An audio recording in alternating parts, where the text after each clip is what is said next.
Alright, I just got this radio in the neighborhood, which is a bit unusual because this neighborhood's pretty new. It's an Air King. I've never heard of them. Looks like it has a replacement power cord that's already fraying. Shoulder tubes. All shoulder tubes, actually. There's one tube missing, but I'm sure that we can figure that out. Looks like there might be a tube cap that goes to it. Model 823. There's no year on it, so I'll look it up in a second. It has an I-tube. Kind of small transformer. And, also, apologies for the sniffles. My allergies are really bad right now. Dial string's broken. But the band switch and the volume knobs move very smoothly, which makes me worry that someone may have been in here. But without further ado, let's start cracking into it. Also on the front, it had one of those little bubble style of tuning faces, and it's still intact, which is good. It looks like there are 3 screws here originally, with only 1 remaining. So yeah, this has definitely been messed with quite a bit. Alright, underside of the chassis, it has not been recapped, which I'm honestly surprised. I mean, there have been some repairs, obviously. There are a few different brands, but they're all papers, so they're old. It has a little bias battery there, which is obviously going to have been long dead. That's concerning. I should wax those. Those coils are just bare. Great. That's electrical tape. And that looks like fresh solder put onto here. What is this? So these 2 pins are just tied together. Where do these go? One goes to the power cord. Wait, what? So they both... Yeah. So it's going from the power cord out to there, back to here, up into the transformer? What? Okay, okay, this is apparent, I guess, a belt driven, and someone... No, that's a dial string driven. Someone tried putting a rubber band on it. The speaker looks in really good condition.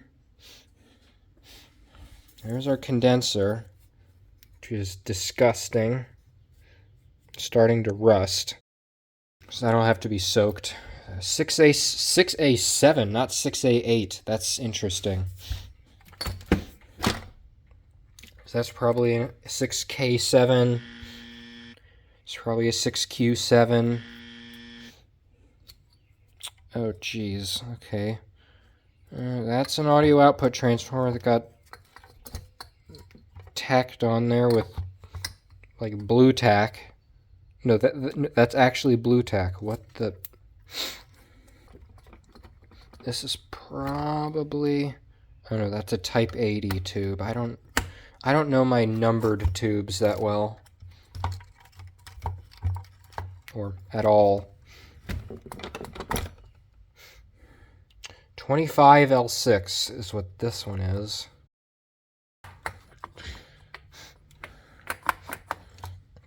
And if that's labeled, does that mean that one should be? Yeah, there's no label on that, so what on earth is that supposed to be?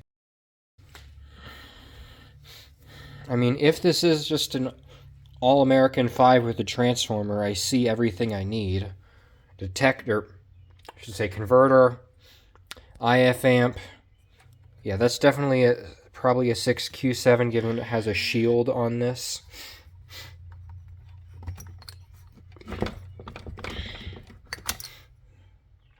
Was I correct? It's a National Union tube. Oh no, Type 75. I have no clue what that is. I keep moving out of frame. I'm sorry. So that's a 6A7. Then what is this? 6D6.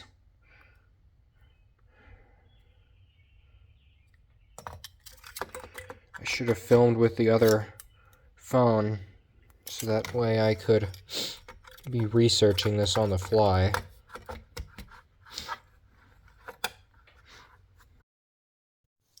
Okay, work's over, so it's time to continue on this.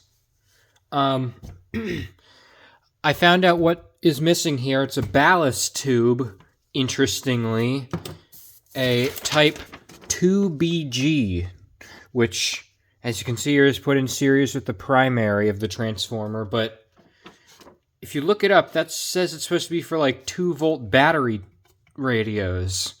So it's very weird. So that's why it's shorted there. What I want to do next is some filament tests. And then I'm going to test out all of the cans, test the coils in here, because, again, like I said, it looks like this has been worked on, but then someone stopped. So why did they stop? Are one of the IF transformers open? Is the power transformer open? The audio output transformer's obviously been replaced. You can see the old bracket, and I've zip tied this in place temporarily so it's not flopping around. But, I mean, yeah, there's a different power cord. There's a rubber band here where the, instead of tuning string. But again, none of the capacitors or resistors on the bottom have been replaced, so it's really weird. Okay, rectifier tube is good.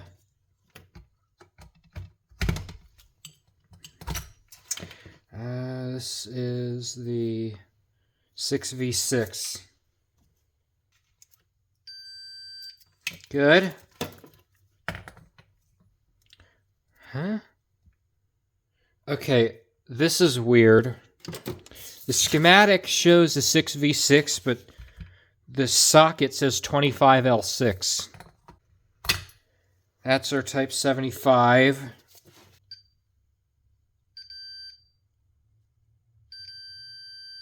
There. The solder is not making good contact, but that tube is good. This one in the can. 6... No, what? How does this work? I've seen these before on YouTube, but I've never actually had one in person. Okay, it's just a little shell. A little spring and a little clip in the middle. Champion tube. 6D6. Okay, so that one, the socket's correct. Good.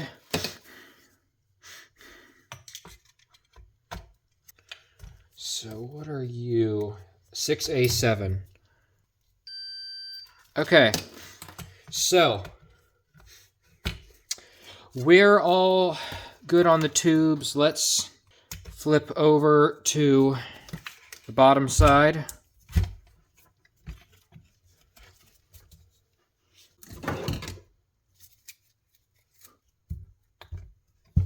Prop that up, and we'll measure some resistance. So, let's see here. No info on where each part of the coil goes. Great. Yeah, that's useful. I see thick copper wire here. Okay, we got... These should be low enough that I can get a beep.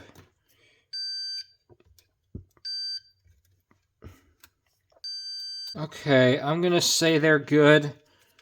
Again, without knowing the exact layout of them, I don't know how they're connected. And I don't want to think it out right now. I'm too lazy. I have to wonder what all of this is. It almost looks like something was burning here.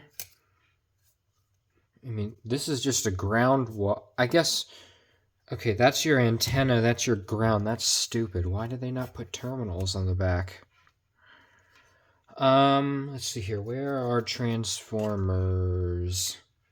First, we can go to the power transformer. So that's obviously one end of it here.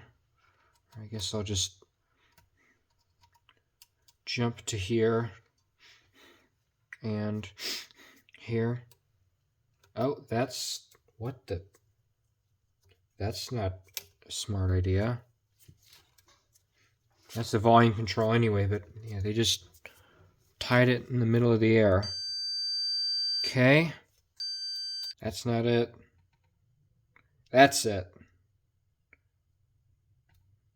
I guess we'd be on this side. Or whatever. It works. Schematic has no info on what the colors for the primary and secondary of the IF cans are, which is annoying. So this is one of them. Nope. Nope. You? There it is. One side is good. This one has one side on the top here. That's probably where the other end is.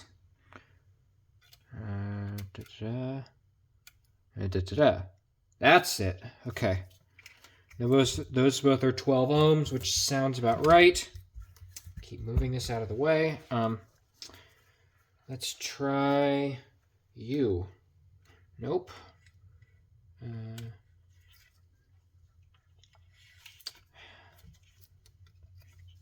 You?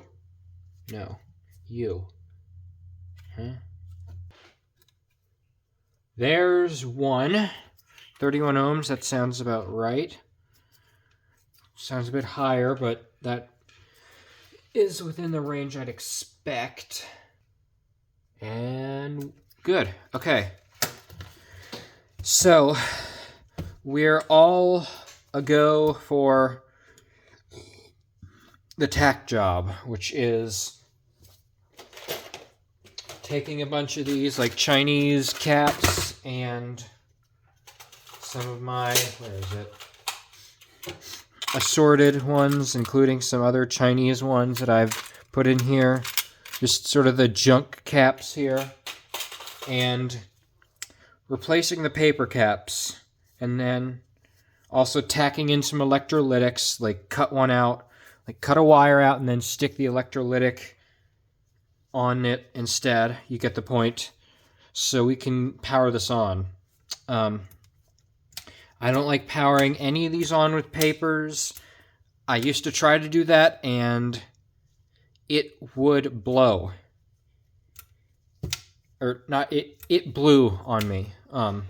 Even when I was on a light bulb, even though it was low voltage.